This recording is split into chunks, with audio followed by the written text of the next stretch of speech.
teacher. Yes, today, November 18th, there are some new batch of yogis coming. So I'm glad to welcome them in this meditation retreat. Previously, I was starting to explain on Ariyavasa, but today new yogis are here, so I will have some introduction to Satipaṭṭhāna as well. Everyone do not want suffering, but so long as we are in the round of existences, they are suffering. Buddha, after attaining the omniscient knowledge and became Buddha, saw with the Buddha Chakku, saw with the eye of the Buddha, the omniscience, that Sakala midang vata dukkha kilesa mulaka, meaning that 100% of all the sufferings, 100% of suffering in this round of existences are rooted in kilesa, defilements. Kilesa namede papati dukkha ayatincha dukkha hetu Buddha, meaning that kilesa defilements, at the time of their arising, it is suffering. And also in the future, these kilesa defilements are the cause of suffering. So not only at the time of their arising, there is suffering, but also in the future, because of these defilements, these sufferings arise. These are the cause of suffering. Tehi ime satta santapanti paridahyanti, meaning that beings are burning. Beings are burning. Beings are torched by these defilements. Because these kilesa defilements are causing 100% of suffering. So if one wants to be free from suffering, one needs to remove the cause. That is, remove these defilements. So long as these defilements have not been removed, sufferings will arise again and again, continuously. So that's why it is very important to remove the cause, to remove kilesa defilements, so as to end the sufferings. Buddha, with great compassion, to save all beings from this suffering, Buddha gave teachings to purify through his omniscience knowledge. In Satipaṭṭhāna Sutta, Buddha said that these 4 kinds of Satipaṭṭhāna meditation are one and only sure way to purify the mind. In Satipaṭṭhāna Sutta, there explains the 7 benefits of Satipaṭṭhāna meditation practice. Satipaṭṭhāna meditation practice is one and only sure way to purify the mind, to overcome sorrow and lamentation, to get rid of physical pain, mental distress, to attain the magga, the path, and also to attain nibbana. So in this way, by practicing Satipaṭṭhāna meditation, one can gain these 7 benefits. Understanding the benefits of Satipaṭṭhāna practice, one should have faith and confidence that by practicing this Satipaṭṭhāna practice, one will sure gain these 7 benefits. So in this way, having faith and confidence in the practice, one should have strong chanda, strong will to gain these benefits and make the effort in the practice so as to gain the benefits of the practice. So the 4 kinds of Satipaṭṭhāna meditation, the first one is Kāyanupassana Satipaṭṭhāna, being mindful, observing the body, bodily activities.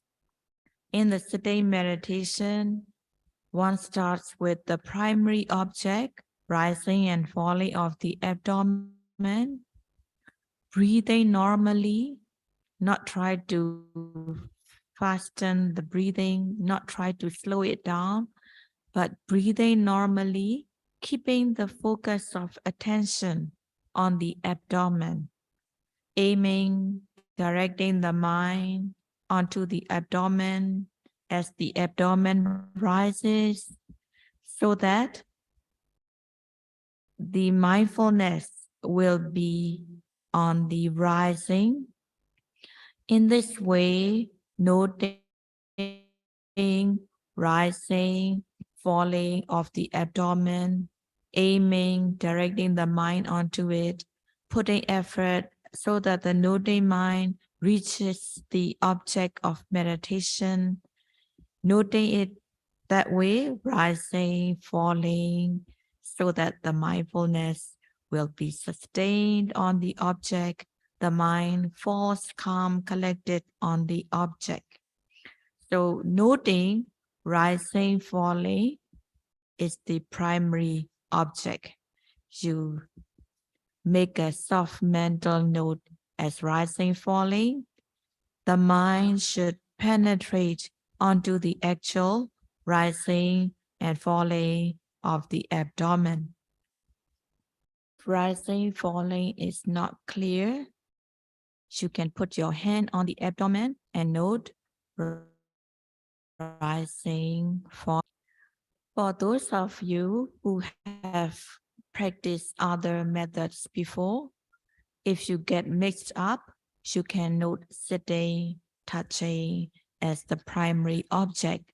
Sitting, be aware of the whole body sitting, the legs cross the upper body upright. Keep the awareness on the whole body sitting, note it as sitting. Touching, the buttock and the cushion touching as touching. Sitting, the 2 hands touching as touching. So in this way, sitting, touching can be the primary object for those who have practiced other method before that they get mixed up. They can note sitting, touching. When pain arises in some part of the body, if pain comes obvious, focus on the area where the pain is and note it as pain, pain. When you note pain, you have to note so that you understand what it is. When noting pain, note it so that you know what kind of pain it is and what happened to it when you note it. And when pain goes away, come back to rising, falling, or sitting, touching. If comfort arises, note it as comfortable, comfortable. If one feels happy, note it as happy, happy. If one is sad, note it as sad, sad. So in this way, whatever feeling arises, whether in the body or in the mind, whether it is pleasant or unpleasant or neutral, if it comes obvious, note as it is, observe it so that you know what happened to it. And when they go away, come back to rising, falling, or sitting, touching. Noting feelings that arise in the body and mind, pleasant, unpleasant, and neutral feeling that arise in the mind and body, noting them is Vedana Nupassana Satipaṭṭhāna. While you are noting rising, falling, or sitting, touching, when the mind gets distracted by thoughts, note it as thinking, thinking, thinking, thinking. If it is planning, note it as planning, planning, planning. Usually, when you note thinking or planning, it goes away after a while and come back to rising, falling, or sitting, touching. So in this way, when thoughts arise, note it as thinking, thinking. If wandering arise, note it as wandering, wandering. It is Citta Nupassana Satipaṭṭhāna. At times, when you see mental images, note it as seeing, seeing, and then come back to rising, falling. If the mind gets distracted with the hearing, note it as hearing, hearing, and then come back to rising, falling. If wanting arises, note it as wanting, wanting. If you feel angry, note it as angry, angry. If you feel impatient, note it as impatient, impatient. If you feel bored, note it as bored, bored, bored. If you feel sleepy, note it as sleepy, sleepy, sleepy. It is Dhammanupassana Satipaṭṭhāna. So in the walking, keep the eyes down. As a yogi, whether you are doing your walking meditation or whether you are going from the Dhamma hall to the dining hall or from your room to the Dhamma hall, always keep the eyes down, looking only about 6 feet ahead of where you're going, not paying attention to what you see, so that the mind doesn't get distracted by what you see. So as a yogi, must always keep the eyes down to help to be mindful of the steps, to be mindful of what you're doing. So during the walking meditation, walking the steps, right, left, lifting, placing, lifting, moving, placing. And also daily activities, bending, stretching your hand, opening and closing of the door, taking shower, everything must be done mindfully. So from the moment yogi wakes up until one falls asleep, one should be mindful moment by moment, every single second. The only time yogi gets rest is the hours where one is fast asleep. Even the minute detail as opening and closing of the eyes, one should be mindful. Yeah. Even when one is using the toilet, one should be mindful. I will give you an example. Whatever you do it slowly, mindfully, pay attention, making the effort in noting the object, the mind aimed onto the object so that you come to know what it is that the object you're noting. Okay, so please take a look. Now the hands are open. Yeah. Please pay attention. Yeah. Please pay attention. And then slowly, mindfully, you try to close it. Pay attention. Slowly, mindfully, closing. Close it slowly, mindfully, slowly, mindfully, until it becomes a tight fist. Pay attention, aim your mind, put effort in the noting, be mindful, keep the mind concentrated on this closed hand. Intention, when you concentrate on it, what do you notice? What do you notice? What nature do you notice? Heavy, yes. Heaviness, yes. Berat, Stiffness, yes. kaku, Hardness, yes. keras, Heat, yes. panas,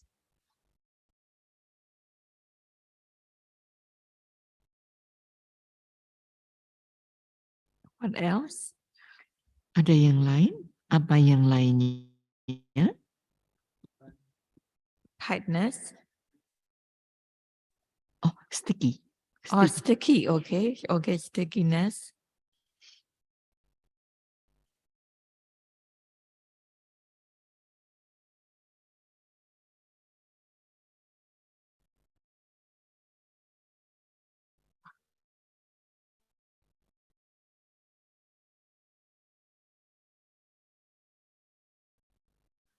What is kaku? Stiff, Sayālay. What? Stiff. Oh, stiffness, okay.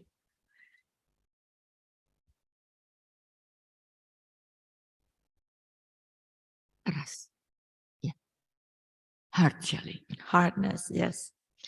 Okay, if you don't pay attention, you every day you move around, not paying attention. Do you know these? No.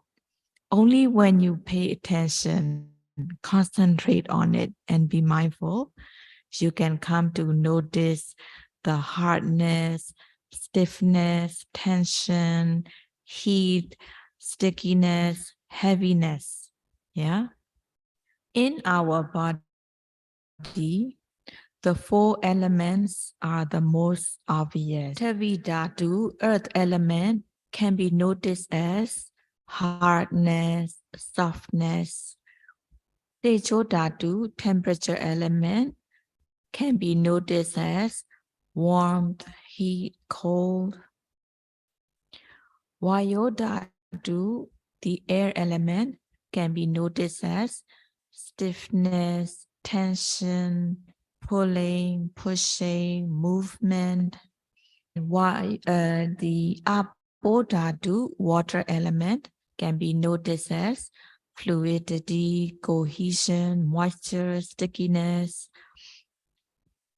So when you note the object, for example, rising, the mind if the mind falls on tension, you notice the tension. If the mind falls on stiffness, you know it as stiffness. If the mind falls on movement, you know it as movement. Or at times, you might notice the warmth or the cold or pulling or pushing. Just like when you pay attention on the hand, When you pay attention on the hand, one yogi might notice it as stiff, one yogi might notice it as hard, one might notice it as heat, one might notice as heaviness, one might notice it as stickiness. All of them are right because there are 4 elements that are most obvious. So you might notice heat at this moment, you might notice pressure at another, or you might notice hardness as the next moment. When you pay attention one after another, moment by moment, you can come to notice different nature in the object that you are noting. So just like you notice the hardness, stiffness, tension, warmth, heaviness, stickiness, in the same way, whether you are noting rising, falling, whether you are noting sitting, touching, you can come to notice any of the nature that is in the object. Also, when discomfort arises in the body, any part of the body, when you note it as pain, you can notice any of these nature in the pain that you are noting. In the walking meditation also, when you are noting lifting, moving, placing, you can notice this nature in the lifting, in the moving, in the placing. Also, when you come to the end of the line, while you are standing, keeping the awareness on the whole body standing, note it as standing. If you pay attention, you can notice what nature is in the standing. And also when you turn, do not turn without noting anything. You must first note the intention, wanting to turn. When you turn, also keep the awareness on the whole body turning, noting as turning, so that you notice what nature is in the turning. Also, in the daily activities, bending, stretching, moving, even opening and closing of the eye, when you are mindful, you can come to notice what nature in these activities. Keep the mindfulness continuous so that the momentary concentration will also be continuous, one after another, second by second, moment by moment. So if the mindfulness and concentration is continuous, it will become stronger and stronger, and one will discern the object that has been noted. For example, when noting rising, one notices stiffness and the noting mind that knows it. When noting falling, one notices relaxation and the mind that knows it. When noting lifting of the foot, one notices lightness and the noting mind that notices. In this way, yogi come to notice distinctly between mind and matter. And as the yogi practices on, one comes to understand cause and effect. Yogis are asked to note the intention before doing anything.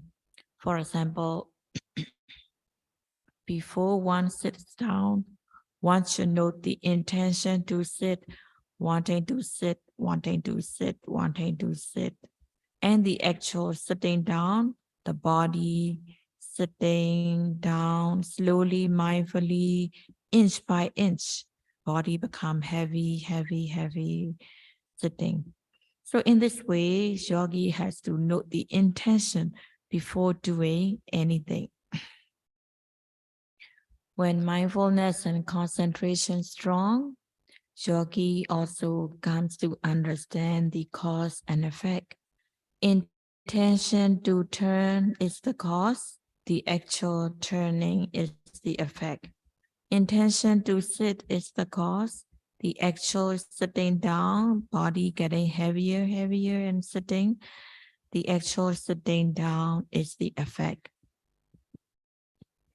So when knowledge arises, discerning mind and matter, when knowledge arises, discerning the nature of the object, stiff, tense, and then discerning mind and matter, cause and effect.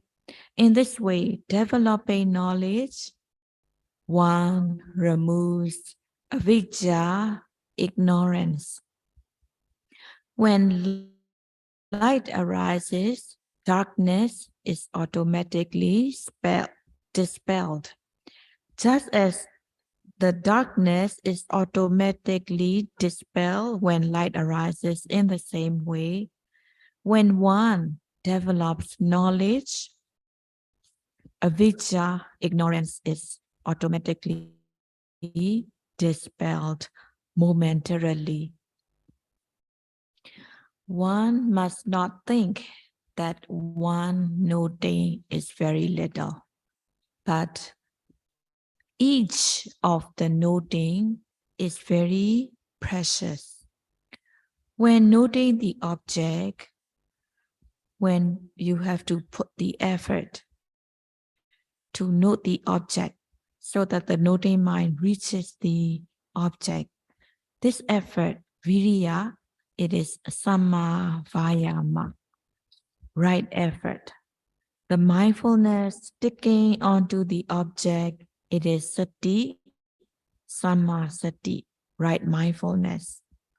The mind noting, the mind falling calm, collected on the object that has been noted, it is samadhi, samma samadhi, right concentration. So these three are samadhi khanda, concentration group. When this concentration group is present, the obsessive defilements that arise in the mind, such as lobha, dosa, cannot arise at the moment there is viriya, sati, and samadhi. In this way, the obsessive defilements are removed momentarily. At the moment, there is viriya, sati, and samadhi, which make up the samadhi khanda, concentration group. By noting the object, discerning the natures such as stiffness, tension, discerning distinctly between mind and matter, discerning cause and effect. In this way, the knowledge that one develops, it is samadhi, right view. And the noting mind aimed, directed onto the object, it is samma sankappa, right application. So these two are panya khanda, the panya group. So in this way, three of the samadhi khanda, two of the panya khanda, these five are called karakama khanda, the factors that we need to work on. And together with precepts, having taken the precepts, there is samma vaca, right speech, samma kammanta, right action, samma ajiva, right livelihood.